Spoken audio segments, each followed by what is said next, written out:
Real Madrid tidak memberi panggung, mereka hanya memberi ujian.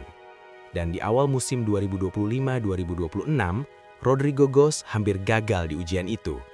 Saat semua orang menunggu dia jadi bintang masa depan Bernabeu, dia justru duduk di kursi cadangan, disingkirkan dari rencana awal Xabi Alonso. Tapi hari ini, ceritanya berbeda. Rodrigo tidak meredup, dia mengupgrade. Dari cadangan, jadi senjata paling mematikan. Dari ragu, jadi andalan baru. Ini kisah kebangkitan tanpa drama, tapi balasannya luar biasa. Ketika Xabi Alonso resmi mengambil alih Real Madrid, semuanya berubah. Dia datang bukan untuk melanjutkan sistem lama, dia datang untuk membongkar dan membangun ulang. Madrid yang dulu mengandalkan kebebasan winger, kini bermain lebih terstruktur. Posisi sayap kanan yang dulu jadi milik Rodrigo secara default, kini jadi area eksperimen taktik. Alonso melihat masa depan di dua nama, Arda Güler, si seniman kaki kiri dari Turki, dan Franco Mastantuono, bocah Argentina dengan visi matang di usia muda. Secara profil, keduanya lebih cocok menjalankan instruksi posisional yang detail. Rodrigo bukan buruk, hanya dianggap kurang sinkron dengan blueprint awal. Dan inilah yang membuat menit bermainnya menghilang. Masalahnya tidak berhenti di level klub. Rodrigo sedang berlari mengejar target lain yang lebih besar. Tempat di skuad Brasil untuk Piala Dunia 2026. Lini depan Seleção sudah penuh sesak. Vinicius, Rafinha, Martinelli, bahkan Antony yang mulai bangkit. Brasil tidak kekurangan bakat. Mereka kekurangan kursi. Dan di Brasil, aturannya simpel. Tidak main di klub, jangan harap main di Piala Dunia. Jika Rodrigo tidak segera bermain, mimpinya ke 2026 bisa selesai lebih cepat dari musim Madridnya sendiri. Saat pemain lain mungkin membanting pintu ruang ganti, Rodrigo justru membanting batas dirinya sendiri. Dia tidak protes ke media, dia tidak bikin sensasi rumor. Dia memilih cara yang paling sunyi, tapi paling berisik hasilnya. Kerja, upgrade, dan pembuktian. Latihan fisiknya meningkat, keterlibatan bertahannya diasah, pergerakan tanpa bolanya jadi lebih cerdas.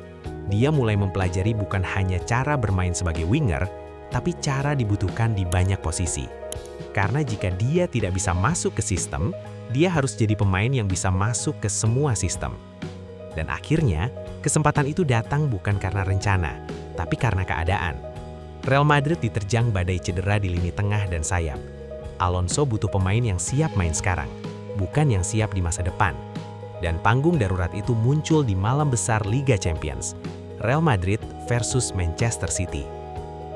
Pertandingan ini bukan laga biasa, ini ujian melawan monster taktik Eropa. Madrid kalah 1-2, tapi di tengah kekalahan itu, Rodrigo mencuri spotlight.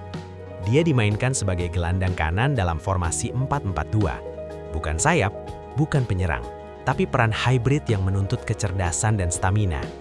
Dan dia menjawabnya dengan gol dari assist Jude Bellingham. Untuk pertama kalinya musim ini, Rodrigo main 90 menit penuh. Itu bukan menit, itu pernyataan. Gol itu jadi momen paling penting. Karena sebelumnya orang bicara, kenapa dia tidak dimainkan? Sekarang orang bicara, kenapa dia baru dimainkan? Itu bukan sekedar gol, itu pengalihan narasi. Itu bukti bahwa dalam tekanan tertinggi, Rodrigo tetap tajam.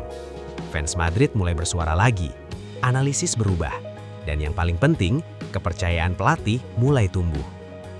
Setelah laga City, Rodrigo tidak kembali ke bayangan.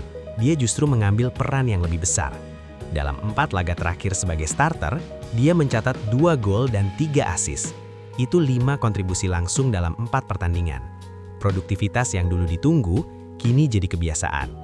2 assist melawan Real Betis menegaskan sekali lagi, dia tidak cuma tajam di laga besar, dia juga tajam di laga yang butuh konsistensi. Heatmap permainannya makin luas.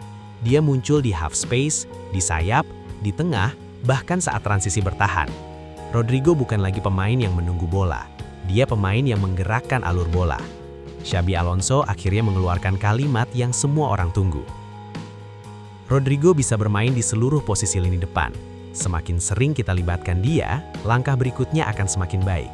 Kita butuh performa terbaiknya, dan dia tampil lengkap. Di Real Madrid, pujian bukan kalimat pemanis.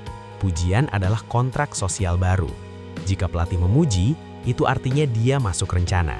Dan Rodrigo sekarang bukan hanya masuk rencana, dia bagian penting dalam rencana itu. Dia bukan lagi cadangan yang menunggu sistem berubah untuknya. Dia sekarang pemain yang memaksa sistem berubah karena dia ada.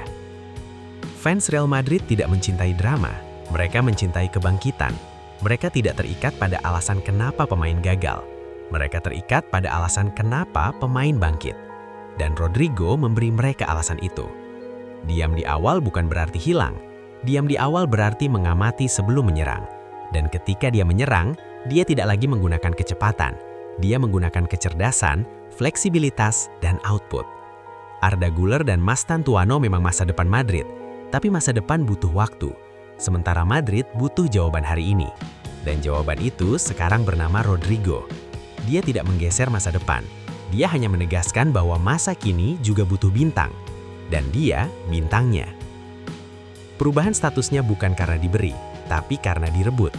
Dalam sepak bola modern, yang bertahan bukan hanya yang paling berbakat, tapi juga yang paling adaptif. Rodrigo bukan hanya pemain yang bisa dribble dan menembak, dia pemain yang bisa menyesuaikan diri dan memberi output. Dan itu yang membuat dia naik level. Dari kursi cadangan ke papan strategi utama, dari spekulasi tersisih ke pengakuan sebagai solusi, dari pemain pelapis ke andalan baru Real Madrid. Rodrigo goes. Naik level bukan karena diberi kesempatan, tapi karena dia siap ketika kesempatan itu tidak bisa menunggu.